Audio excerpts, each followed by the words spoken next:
This episode of NSCTV is brought to you by Leonora WAA, Bushrangers Brotherhood, Gilba Project Management, Geelong Firearm Courses, Hunters and Shooters Society of Australia, Ballarat Arms and Military Collectors Society, the Combined Firearms Council of South Australia, Auto Scratch, and Killside Outdoor Store.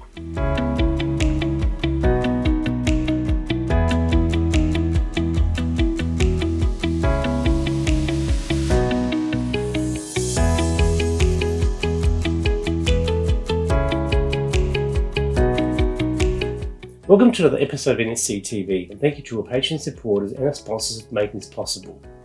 In this episode, we dig a bit deeper into the Western Australian gun media stunt by looking at questions that were asked in the Western Australian Parliament. And we also look at the officer who was named in Freedom of Information documents that exposed that racket. So stay with us.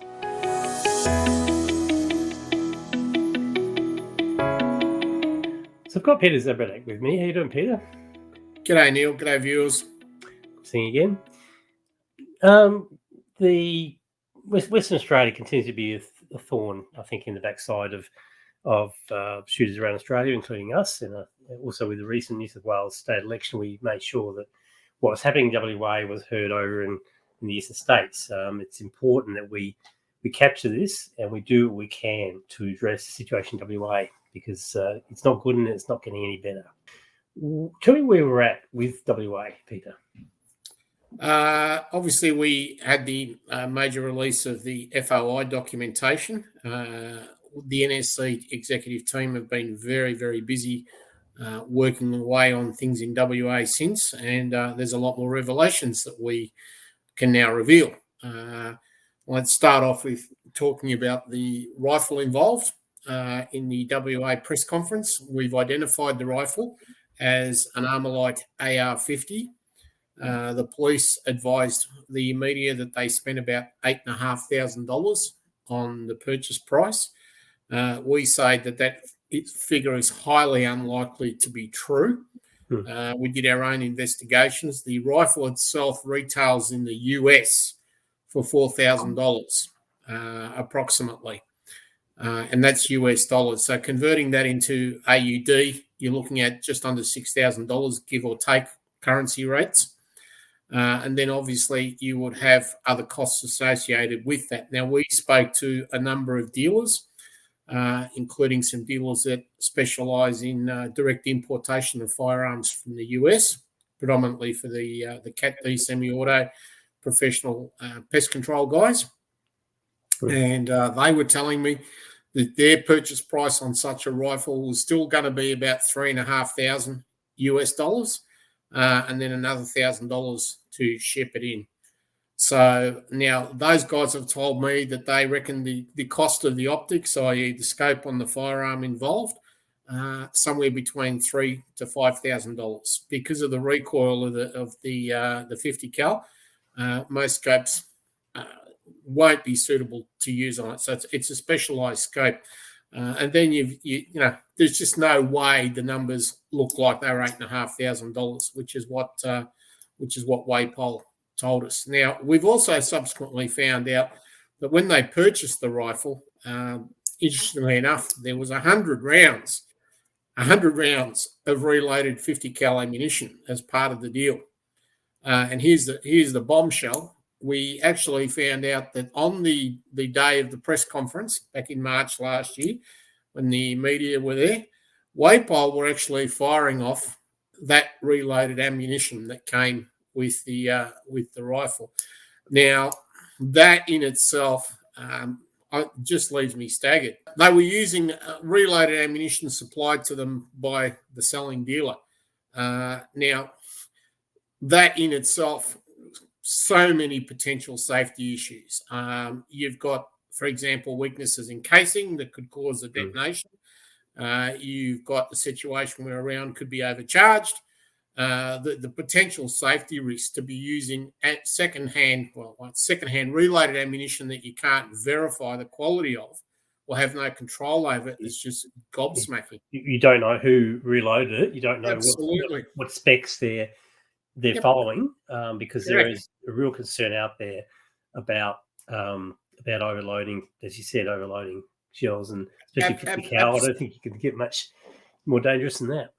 Absolutely, and that was actually confirmed in the FOI documentation we received, because they one of the issues that they said would lead to risk minimisation was they intended to fire no more than 100 rounds. If something had gone wrong on that day, I mean, you would have obviously had a tragedy on your hands, where death, if not serious injury, and ultimately it would have all bounced back on the supplying and selling dealer. We know who the dealer is, by the way. The NSC has been given that information. But I'm just gobsmacked that they would host such a media event and then go and rely on reloaded ammunition that they had no control over on quality. It just blows my mind. The safety risk there alone was just incredible. Absolutely incredible. And completely unnecessary too. Absolutely, yeah. Do you run a business that supports the shooting industry? Take out a gold, silver or bronze sponsorship with the NSC to get your logo on our videos. Why would you? I mean, they could have borrowed some 50 cal ammunition, factory spec load ammunition from the military if they were that desperate. But, I'm sure RAF-based Pierce would have had some 50 cal in their stores. I don't do anything that day, so they could have hooked up. But that in itself is a major revelation. Sure. Okay. I'll move on to what we've been up to since the big FOI review. We've actually been working away very diligently, quietly in the background, and we've actually had questions asked in Parliament. And some of those questions have actually been very, very revealing, and I'll just go through them. And full credit to one of the independent MPs in the upper house, James Hayward. James has been a thorn in the government's backside for a while, and he's absolutely asked some ripper questions. So on the week of the 14th, 15th, and 16th of March, James was actually very much on the warpath and spent 3 days asking questions in Parliament, in the upper house, which the government had to respond to.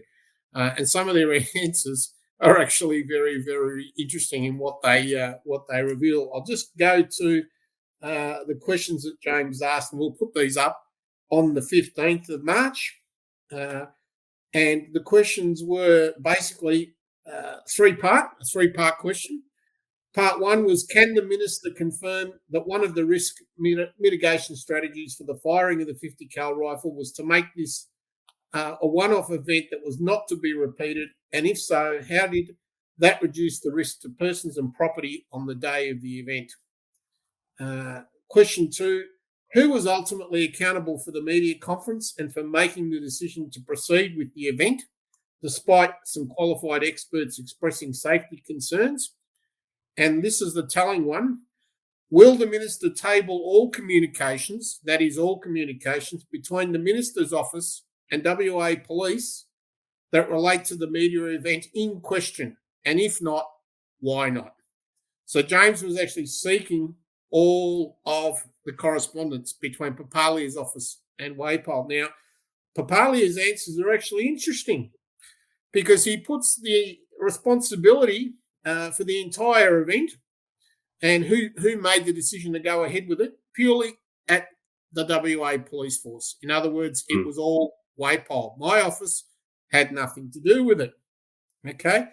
And in relation to correspondence between the Minister's Office and WAPol, the answer is, as advised to the Honourable Member yesterday, as the Minister for Police, I did not have involvement in the approvals process for this demonstration.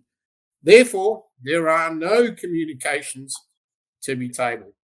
So Papalia's taken the line. Wasn't me, had nothing to do with me. I wasn't involved in it. I wasn't involved in the organisation. It was all WAPol. Now, that claim is just absolutely ludicrous. For a minister to deny any involvement, does he expect us to believe that he just rocked up?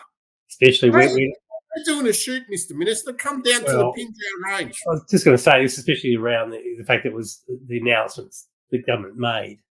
Absolutely. I mean, a major policy announcement that you're going to rewrite the entire WA Firearms Act in the Minister's office had no involvement. Yep. Beggars belief. Yep. Then we had some more interesting questions on Thursday the 16th, and this one I think is a great one. Okay.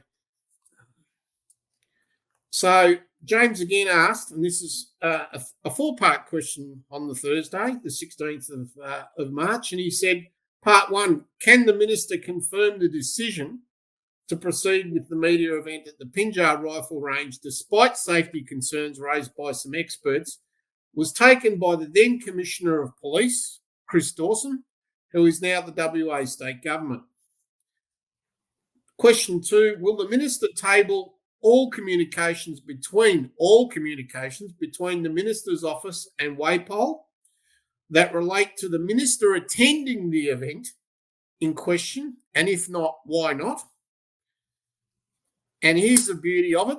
There's been some information given to us that the actual shooter that fired the rifle for the demonstration purposes was actually not a member of WAPol. So the question was asked, was the person who fired the shots, which were recorded by the media, a member of the tactical response group, as per the assumption made in the risk assessment provided and prepared by WA Police? And question 4, if no is the answer to question 3, why was a TRG member not selected to fire the 50 cal rifle at the media event? Yes. Okay, so that is a ripper question. James has actually asked, was it a member of the tactical response group? And if not, who was it? Well, whoever it was had a sidearm when they were firing. So guess what? Papalia's officers actually refused to answer the question, and goes back to putting it all onto WAPol. Sure. So I think that in itself is very, very telling alone. There is a lot more to this story that we are working on fishing out, and hopefully the truth will come out. But at the moment, it looks like obstructions, denials, refusals to answer the question go on and go on and go on. So Papalia is obviously implicated and involved in what went down. You know, anyone with half a brain would know that, despite his denials and the denials that his office was involved. But now there seems to be an orchestrated cover-up on Papalia and his office's involvement. They won't even answer the question as to said who was the shooter firing the rifle. Was he in fact a member of WAPol? Some of the information we've been given is that he was ex-military and not a member of WAPol, a defence contractor. So that's something that we're going to pursue as vigorously as possible, and hopefully we will get to the truth of that particular matter. Sure. And also, just as a side note, Martin Aldrich, leader, I think of the Liberal Party over there, he asked some questions, yes, sort of peripheral to this, which I thought was interesting. That he would want to at least pitch in. You can support the NSC's legal actions by becoming a donor at nationalshooting.org.au. So all paths lead back to WAPol, Peter, as we knew darn well. And I think you've got some thoughts on that too. Yeah, look, the NSC is pretty fortunate in the terms of we get a lot of intelligence information given us to us from all sides, and there's actually been some information come to us from within WAPol itself, which has proven to be very, very interesting. Now, what's going on in WAPol at the moment is that there appears to be a little bit of an internal power struggle, shall we say, and it reached a head the other day where the current Chief Commissioner, Cole Blanche, the media were running red hot with speculation that Cole Blanche had been told by McGowan, the Premier, that he had 30 days to resign or he'd be sacked. Now, Papalia was actually forced to come out and publicly defend Cole and say those rumours are not true, but there's obviously something going on at senior levels of WAPol. Now, what's interesting is we've been told by our WA contacts that Papalia is actually no fan of Cole Blanche's. In fact, he would not be too disappointed to see Cole go. So there is an internal power struggle going on at the top levels of the WA Police Department. Now, there seems to be, through the FOI documentation and the evidence that we've seen, there seems to be one particular police officer inside WAPol. And you know that name, Neil, so you've come across it before. Yes, I do. Seems to be at the centre of everything that's been going on. When we started, I think, asking questions last year or maybe a year before about certain things with Papalia's office, this particular person from WAPol called us to become the contact. And what's interesting is that at no stage has the contact actually contacted us. So he's on the ground, at least with us. But you continue. Okay, so basically what we've been told is that this particular acting inspector has Papalia's ear, has a direct line to Papalia, and has private little one-on-one sessions with Papalia.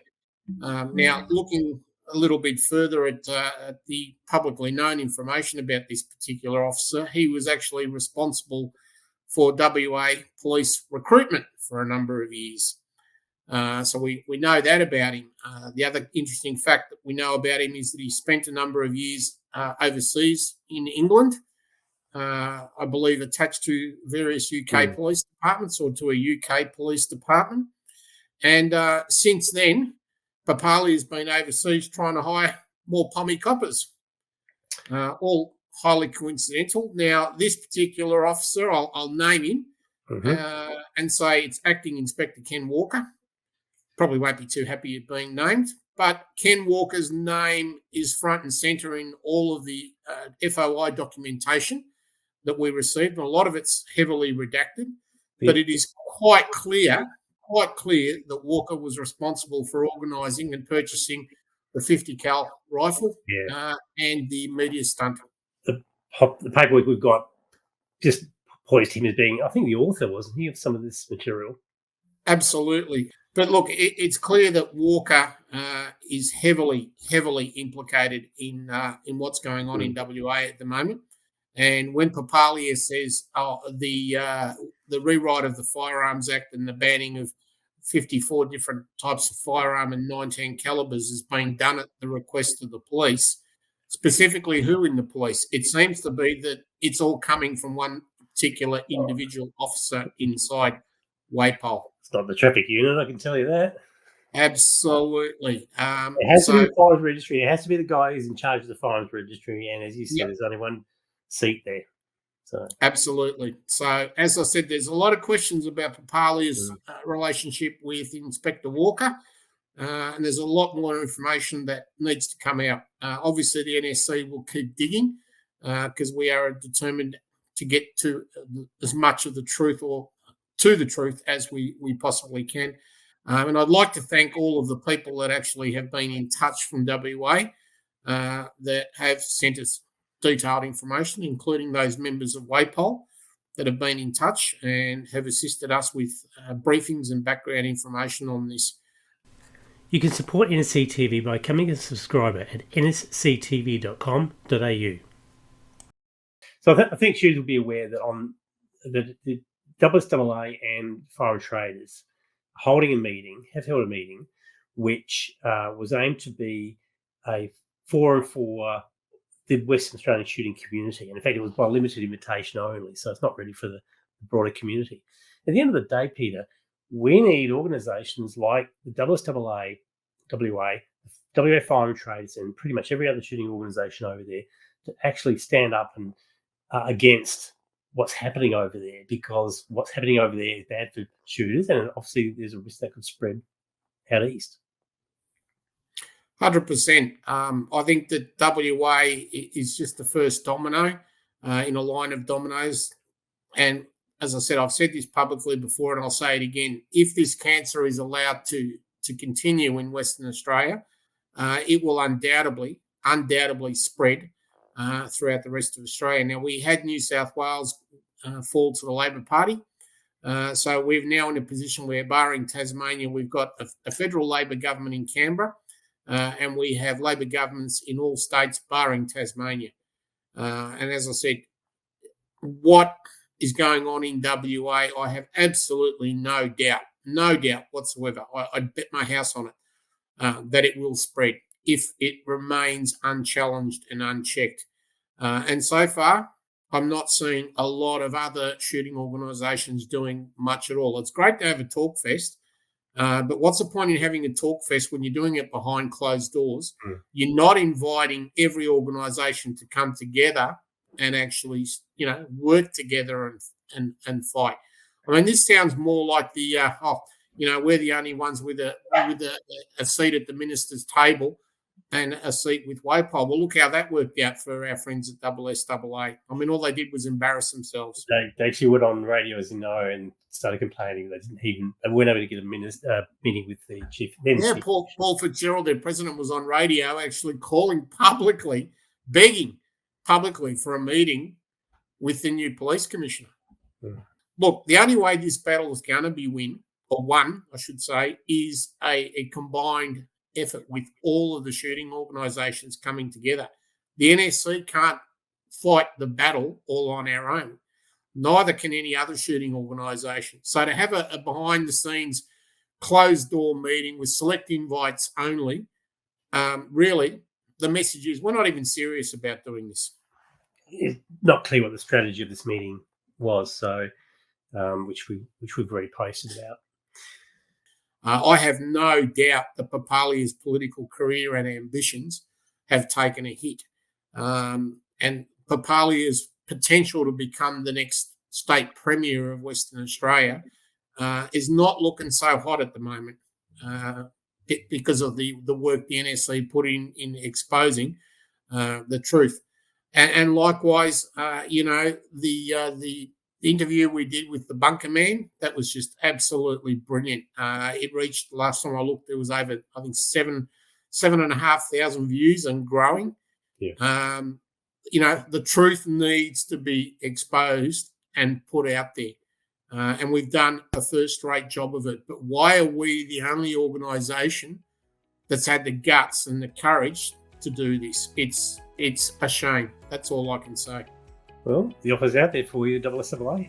Give us a call. I won't hold my breath, though. No. Okay, Peter Zabradak, thank you so much for your time. Really appreciate it. Thanks, Neil. Thanks, viewers. Well, I hope you enjoyed that episode of NSCTV, and don't forget to subscribe to our YouTube channel here. And tell your mates about it as well so they can do the same. We'll see you later.